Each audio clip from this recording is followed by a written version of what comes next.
नमस्कार. आज आलेलो आहेत आपण एका सुंदर अशा मंदिरामध्ये कोकणातल्या देवगड तालुक्यामध्ये तारामुंबरी येथे असणारं श्री देव विठ्ठल रखुमाई मंदिर. इथं आपण आलेलो आहेत. जीर्णोद्धार झालेला आहे नुकताच या मंदिराचा. तुम्हाला पूर्ण मंदिर दाखवतो मी.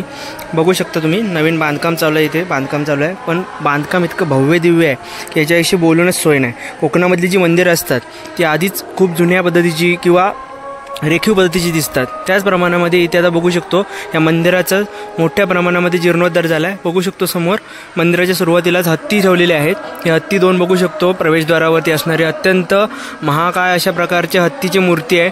सुंदर अशा प्रकारची मूर्ती रेखीव काम केलेलं आहे बघू शकतो आपण. आणि मंदिराचं प्रवेशद्वारसुद्धा आपल्याला समोर दिसतंय. ठीक आहे. त्यानंतर शेजारी इथे आपण बघू शकतो विठ्ठल रखुमाई मंदिर तारामुंबरी, आणि त्यासमोरच इथे आकाराचं सुद्धा देवस्थान आहे. ते पण आपण पुढच्या वेळेला पुन्हा कधीतरी याच्यावर सुद्धा व्हिडिओ बनवणार आहेत. इथे बघू शकतो आपण समोर जे कोणी देणगीदार आहेत त्या देणगीदारांचं इथे नाव दिलेलं आहे. खूप साऱ्या मोठ्या प्रमाणामध्ये देणगी प्राप्त झालेली आहे मंदिराला, आणि त्यातूनच या मंदिराचा जीर्णोद्धार झाला आहे. इकडे सुंदर अशी वाट दिसते कोकणामध्ये जाण्यासाठी, जी गावांमध्ये जाते आतमध्ये. आणि कोकणामध्येच तारामुंबरीचा एक पूल लागतो, आणि त्या पुलाच्या समोरच आपल्याला एक सुंदर असं मंदिर. प्रवेशद्वार बघू शकता तुम्ही. सुंदर अशा प्रकारचं प्रवेशद्वार आहे. आज पूजा होती वाटते इथे, त्यामुळे इथे आतमध्ये भजन चालू आहे महिलांचं. त्याचबरोबर सुंदर असं प्रवेशद्वाराच्या सुरुवातीलाच रेखीव अशा मूर्ती बघू शकतो. भगवान विष्णू जे आहेत ते शेष नागावरती इथे हे झालेले दिसतात आपल्याला. त्याचबरोबर इथे शिवपार्वती यांची सुद्धा मूर्ती कोरलेली आहे. सर्व काही अप्सरा देव असतील ते सर्व असतील, हे सर्वांच्या मूर्ती इथे आहेत. त्यानंतर बघू शकतो आपण इथे सुरुवातीला आतमध्ये जिथे जातो आपण तिथे दरवाजावरतीच जय आणि विजय जे श्री विष्णू यांचे दोन द्वारपाल आहेत त्यांची सुद्धा मूर्ती आपल्याला इथे कोरलेली दिसून येते. बघू शकतो नवीनच बांधकाम आहे. आताच इथे मला वाटतं पाणी मारलं गेलं आहे. आपण आता थोड्या वेळातच त्यानंतर आपण मंदिरामध्ये जाणार आहोत. ठीक आहे. इथे बघू शकतो आपण डॉगेश महाशय सुद्धा इथे आलेले आहेत. डॉगेश महाशय इथून फेरी मारताना,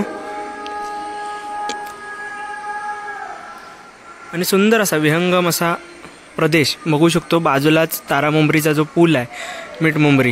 पूर्वी इथे पूल नव्हता. जे लोक इथले लोकल आहेत त्यांना माहिती आहे की आई दिरबाई जी आहे ग्रामदैवत आहे जामसंड्याची, आणि ती दिरबाई जी आहे ती इथून कुणकेश्वराच्या भेटीला जाते. तेव्हा इथे पूर्वी पूल नव्हता. तेव्हा तराफा ज्या आहेत किंवा सगळ्या ज्या बोटी आहेत त्या बोटी एका बाजूला एक लावल्या जायच्या, आणि त्याच्यावरनं पूल तयार केला जायचा, आणि त्याच्यावरनं दिरबादेवी जी आहे ती रामेश्वराच्या भेटीला जाते. पण आता इथे पूल झाला आहे. तो पूल आपल्याला दिसतोय तारामुंबरीचा पूल म्हणतो. तारामुंबरी आणि मिठमुंबरी अशी दोन गावं आहेत इथे. मंदिराची भव्यता बघू शकता तुम्ही. बघा एकदा. सगळ्यात मोठा कळस आणि अत्यंत भव्य दिव्य असं मंदिर आपल्याला इथे दिसतंय. म्हणजे याच्याविषयी जेवढं बोललं जाईल तेवढं कमीच आहे. अतिशय सुंदर आणि रेखीव अशा प्रकारचं बांधकाम. अशा प्रकारची मंदिरं कोकणामध्ये फारशी दिसत नाहीत. पण तुम्ही खारेपाटणला गेलात तर खारेपाटणला श्री कालभैरवाचं जे मंदिर आहे ते सुद्धा याच प्रकारामध्ये मोडतं. त्याच प्रमाणामध्ये काही जो दक्षिण कोकण आहे त्या कोकणामध्ये सुद्धा अशाच प्रकारच्या मूर्ती आपल्याला असलेल्या दिसून येतात. यानंतर आपण आतमध्ये देवळामध्ये प्रवेश करणार आहोत. देवळामध्ये बघूया. आता भजन चालू आहे. ते भजन चालू आहे ते मी तुम्हाला दाखवतो, आणि त्यानंतर आपण जी विठ्ठल रखुमाईची मनोहर अशी मूर्ती आहे त्या मूर्तीचं आपण दर्शन घेणार आहे. ठीक आहे.